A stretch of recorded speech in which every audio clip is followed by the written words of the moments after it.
Hey friends, Andy Jenkins here. I am at the Hilltop. I'm actually back in my office, which, it seems to be somewhat of an oddity because the last few series I've recorded, number one, Grace Basics, that was in the living room. Number two, the Soul series that I did this summer, there's a notification. Let me turn those things all off so you don't get all these dings and dongs while we're talking. That summer series that I did on the Soul, I think I recorded that actually outside, just there.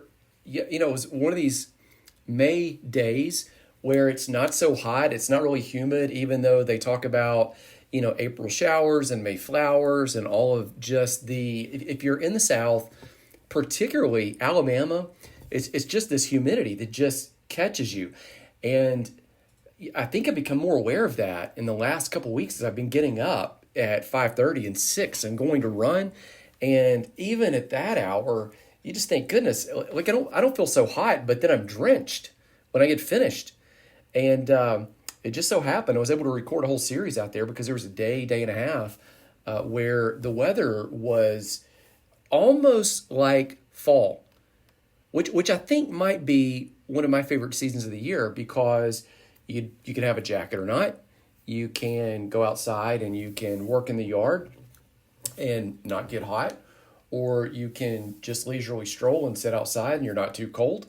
It's just like it's like the perfect porridge in the story of the three bears. Not too hot, not too cold, boom, just right. And so I think fall does it for me, and that May Day just really kind of smacked of a fall day. Anyway, here's what I want to do. I want to draw your attention down to the show notes below. There are a few things for you. Number one is there is a free PDF of the Advanced Planner. That one's really going to be relevant because for the next few episodes, I'm going to talk to you about living a life by design, not by default. Living a life that you intentionally architect rather than just stumbling upon the days, tiptoeing through your calendar, and then boom, crashing at the end of the week and wondering what in the world happened and could I have changed a few things. And so if you're trying to track with all of this on the website, I teach basically four things: grace, freedom, purpose, and this fourth one is empowerment. Empowerment is really managing the daily grind of doing all the amazing things that you are called and created to do. And sometimes that means you're doing the great things among the mundane. And oftentimes it means those mundane things are some of the most awesome, meaningful things you'll ever jump into. We created that advanced planner a couple years ago when I was doing the advanced events for men. And guys really needed a tool to help them manage daily life in line with the goals and the dreams and the actions they were prioritizing. I'm going to talk all about that over the next few episodes. They really needed a tool to help manage all of that. So they made these plans. They created these goals at the advanced events.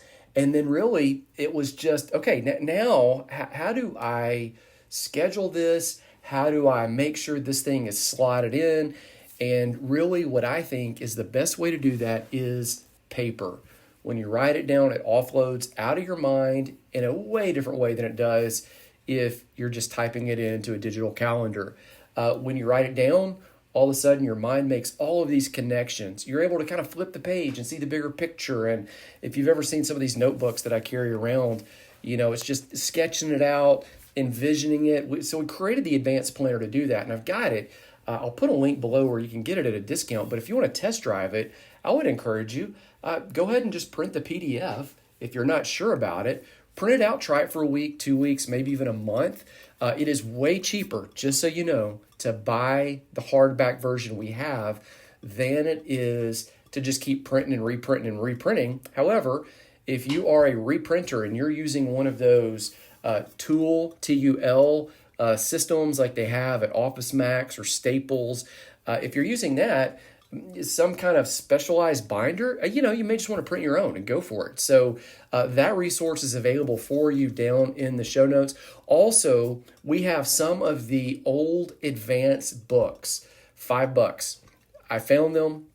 When I was moving several years ago, they've been in a box, and as Beth reloaded and set up our shipping department not too long ago, we found them again. I boxed them to move, and really, I just thought, man, let's just get rid of them. I've been rewriting and recrafting some of those materials in a plan of launching the events again. If you want to be the first to know when we do the events, there is a wait list down below. You don't have to pay anything. You just kind of sign up and say, hey, you're not even obligated. You're saying, hey, just let me know if and when these events happen again. There's a whole webpage where you can learn what those events are like. Okay? 5-minute intro. 5 minutes. All right, let's get started. I want to talk to you. I'm going to give you 3 big points today about living by design, not by default. Here they are. Let me tell you what they are, and then I'll just walk through each of them and just take whatever time it takes to move through. Number 1 is you need to dream. That's number 1. Number 2, you've got to determine the steps to get to that dream, to make it a reality. Number 3, you've got to do the small stuff. So let me break it all down, because every single 1, 2, 3 that I just outlined for you, it is all connected. It all absolutely fits together. So let's just get into it. Again, the idea being, let's live by design, not by default. So dream. Here's what I want you to do. And you'll see this in that advanced planner. As soon as you open it up, it takes you right through some preliminary, it's like some training material, some life development, some life coaching types of questions and charts. And one of the first things it asks you is to define the best case scenario for you in multiple areas of life. And so it just asks you. In fact, I'm looking at the planner right here. I use it every day. It's that little black journal that you see me carrying around. That's what you just heard kind of hit the table. Flipping to the beginning of it, it actually just says, hey, define the best case scenario in your family, meaning in terms of your relationship with your spouse or your significant other. What does that look like in your mind? And the answer that you give is going to be a little bit different than mine. And it's likely going to change from season to season, every chapter of life, every 3 or 4 years, it seems. Or if you add a kid to the mix, or someone graduates, they moves out. Like, those all shift. And in some sense, they kind of alter what the best case scenario might be for you and that spouse, significant other. Number 2, the best case scenario. Just dream. What can you see, envision in terms of your family? That is your relationship with your kids or your extended family. So that might include brothers, sisters, parents, in-laws. It might include cousins, others to whom you're close.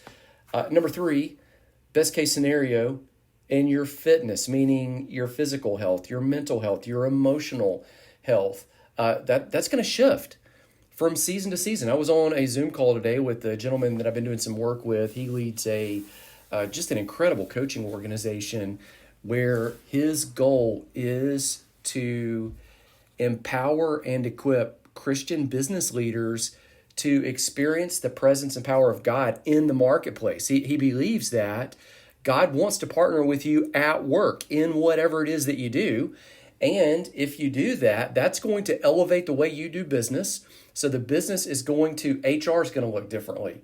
The benefits you give are going to look differently. The accountability might actually go up at the same time the grace goes up. And if you do all of that, in turn, it's going to empower you and those people working with you to bless other people. So it works for the welfare of your city. So he and I are talking, and he's got this goal right now to run a 50K.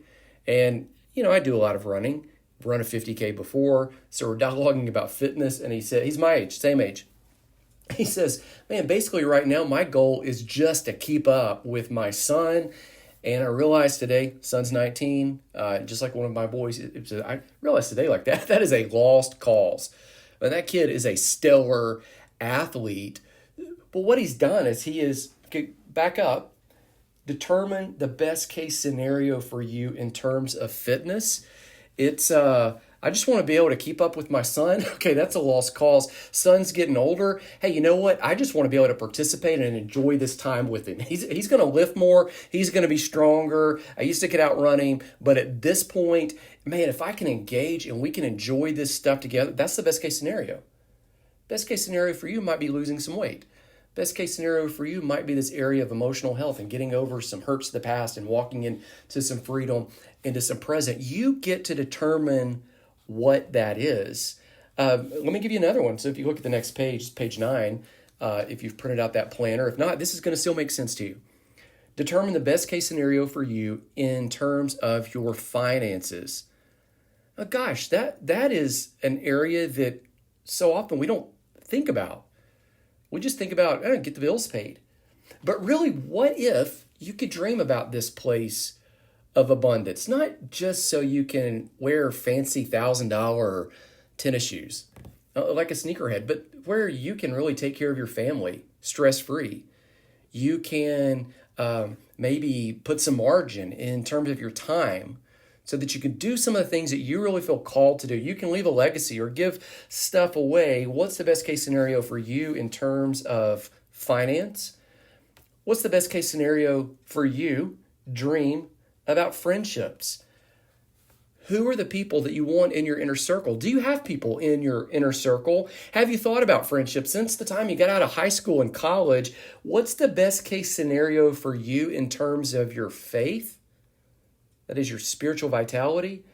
And then we even include right here just one that says other, meaning, there might be a task or a job or a goal or some kind of hobby or, some kind of certification or some kind of something we haven't even thought of here.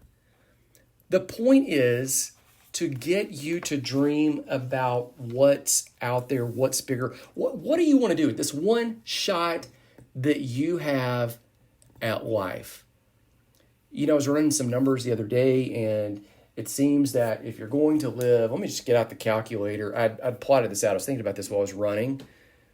That's the only time you get when you're kind of quiet. You're alone and you don't have people interrupting you. So you think about this. Let's just say that you live to be, let's just go really robust. You live to be 90 years old. 90 years times, let's just skip the leap years, 365 days a year. You've got 32,000 days, 32,850 right there. It seems like, golly, I would have thought I had so many more. But you really think about, goodness, 32,000 days? It puts a little bit more sobering perspective on it, doesn't it? It really makes you kind of think, oh goodness, I might have 4,000, 4,200 weeks here. So not to look at it from a standpoint of just doom and gloom, but to really approach life soberly, with a degree of seriousness. Like, hey, this is a gift. I got one shot to enjoy this gift. What is it that I want to do? And how can I, maybe think about it like this, spend more time planning life than planning what I'll wear on any given day, more so than orchestrating the hours of that day. We really, in this culture, dress by design, but we often do our time by default. And what we want you to do is to step back and say, all right, no. If I'm going to live a life by design instead of default, really what I've got to do, first of all, is dream and just think about, okay, where do I want this thing to go? Here's number 2, is after you really dream it, you really want to determine. So these are going to be D words that kind of lead off the charge. I want to determine the steps that I need to take, that you need to take in order to move from here to there. So to step from where you are to where you're designed and dreaming to be, However, one of the elements that we teach you in the advanced planner and in all of the advanced workshops in the book, everything, is you want to architect that thing from there back to here, not from here to there. The term we use is reverse engineer it. When you reverse engineer something, it guarantees that you won't move in a random direction. It actually gives you a degree of certainty that you're going to move towards the intended dream. And yes, there's always setbacks. There are always potholes along the road. There's always unexpected detours, but it does give you this calibration to keep moving back, to keep stepping back into alignment. So as you determine the steps that it takes to get from there back to here, reverse engineer it, then you start walking those things out forward. And so you think, well, what does that look like? Well, if that's going to look like a couple years ago, I had this dream of losing at the time 35 pounds, eventually lost a little bit more than that. And then, just so you know, during COVID, I found half of it and had to lose it again. That kind of thing happens. But what I did was think about, okay, if I'm going to weigh, I wanted to hit like 175, 180 pounds. If I'm going to hit 180 pounds, that was really the target. If I hit that, okay, what has to be true for me to hit that? Well, I've got to start losing weight. Well, what has to be true for me to start losing weight? Well, I got to stop eating certain things. So what has to be true for me to do that? Well, I got to actually make a list and come up with a plan of things that aren't serving me well right now, that I'm not forbidden or restricted from, but I'm just choosing something better. And what has to happen for me to do that? Well, I still have to eat. I still have to take in some calories. I still have to. So I need to kind of make a list of things that, hey, I'm going to do. And so for me, it looked like creating some guardrails. One of the things that I was doing at the time was eating lunch out almost every day because I had these work meetings and I had this incredible staff that I was working with. So I'd spend a lot of time with them. And I could not always control where those meetings were going to be. And so I just kind of came up with some quick parameters. And for me, it was like anywhere I go, fast food, restaurant, whatever, lunchtime, I'll just eat a salad, no bread, put some kind of protein on it, and call it good. And just eliminate all the scrap, extra stuff. Sometimes they load salads with more calories and more clutter than you'd get if you just ate a peanut butter and jelly sandwich. Like, you might be better off actually eating the dessert in some places. So I determined, okay, I've got to eat something. So I made a plan for that. All right, so if I'm going to do all this, I'm going to have to start exercising in some way and get stronger, because I was basically exercising once every 2 weeks or so and trying to make up for weeks of inactivity in one long go all in day. And then I'd be so sore the next day I couldn't do anything. And so I really needed to pace that out and take maybe 25 to 45 minutes a day and exercise every day, even on the off days. Even if it was just going for a walk or stretching out on those days, still blocking that time and doing that routine to recover. And so I decided, well, the only way I'm going to do this with a bunch of kids in the house, especially young ones at that time, was if I wake up at 6 a.m. Oh, the only way I can do that is if I go to bed by 10.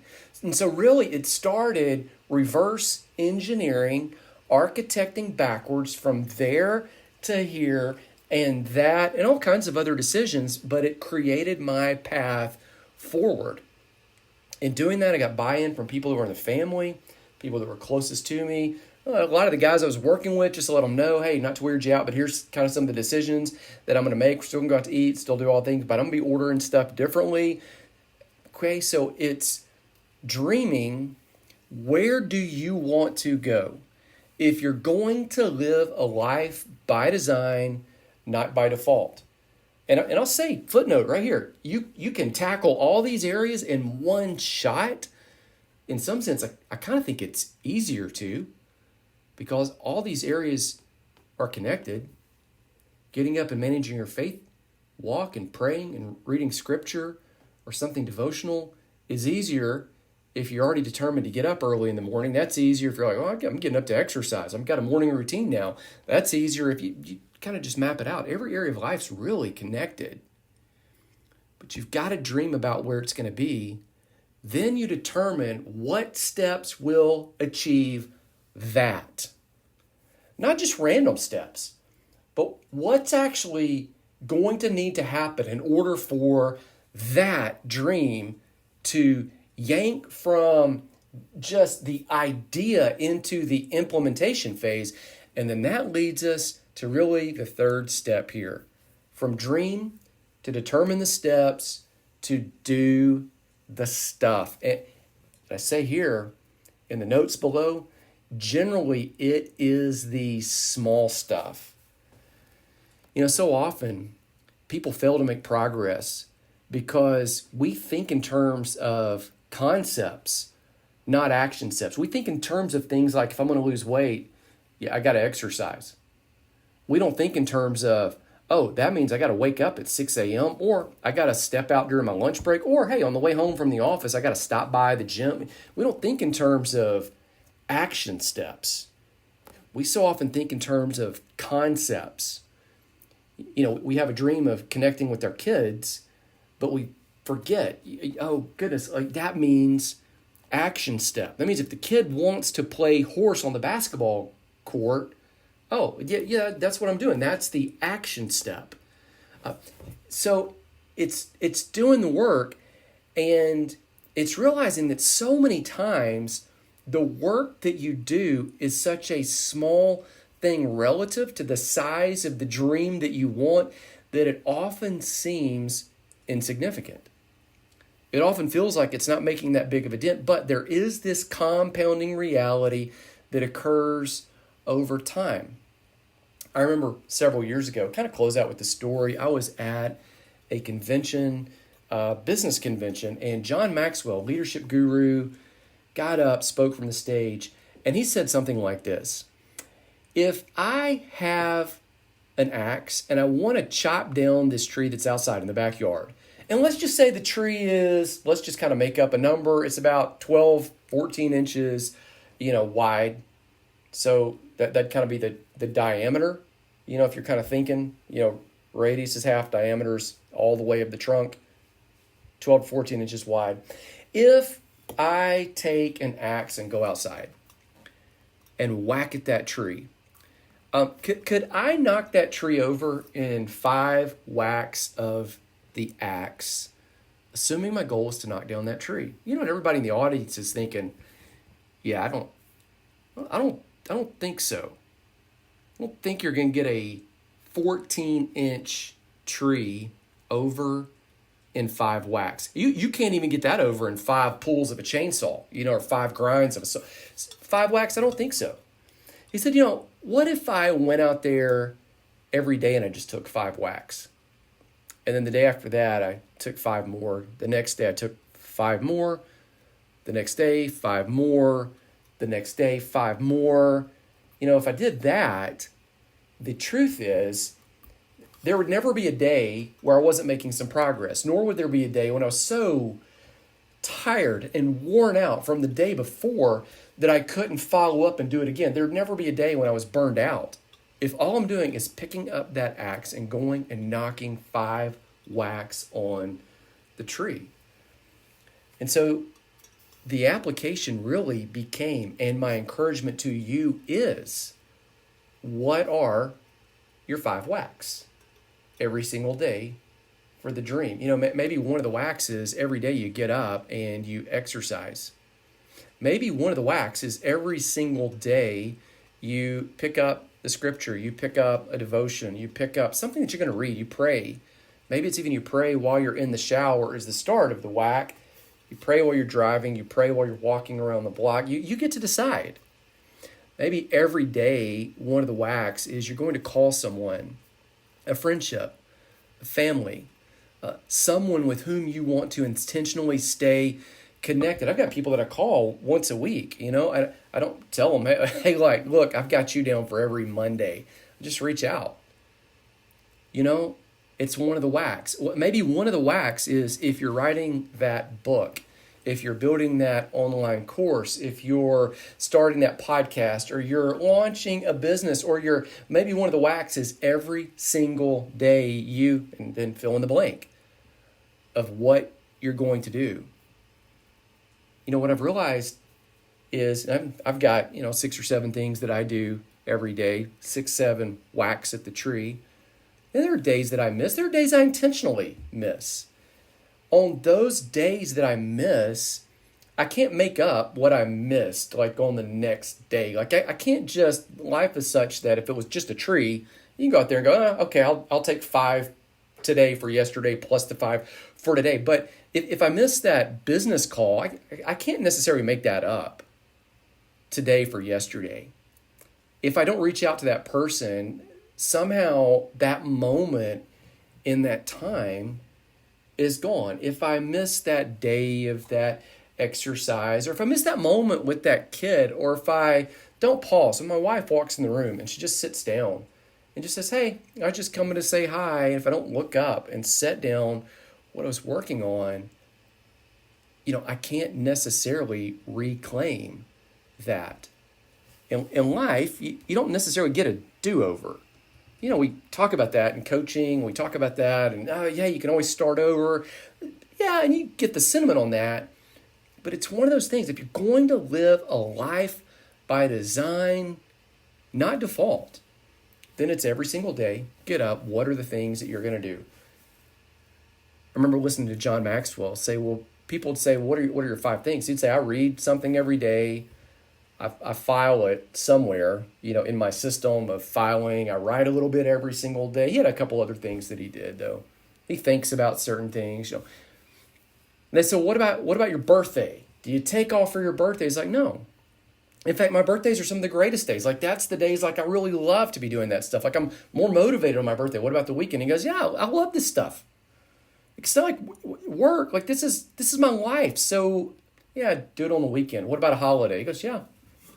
I still do it. I still take those 5 whacks. What about if you're tired? So when you're tired is when you need to go all in, because sometimes the motivation to do the thing comes after you're already intentionally doing the thing. And sometimes those become the best times of all. Do you see? You're going to live a life by design, not default. Dream it. Determine the steps it takes. Do the work. My prayer for you is that the Lord would bless you. He'd keep you. He'd be gracious and shine intense favor upon you. May He grant you the desires of your heart, and may you see the dreams that are inside of you. May He awaken those and recalibrate those and give them new life and energy, because that access, He ordains the times and seasons in which men and women live. He's ordained this season for you. May you realize He's ordered your days and my days. And may you realize the truth of Ephesians 2:8-10 that says grace is what saves you. And that same grace empowers you to walk in great works that God foreordained before time began that you would walk in. May you see it, sense it, feel it. May you dream it. Determine the steps that you need to take in order to move from here to there, after crafting it from there to here, and then may you do it. I'll see you again soon.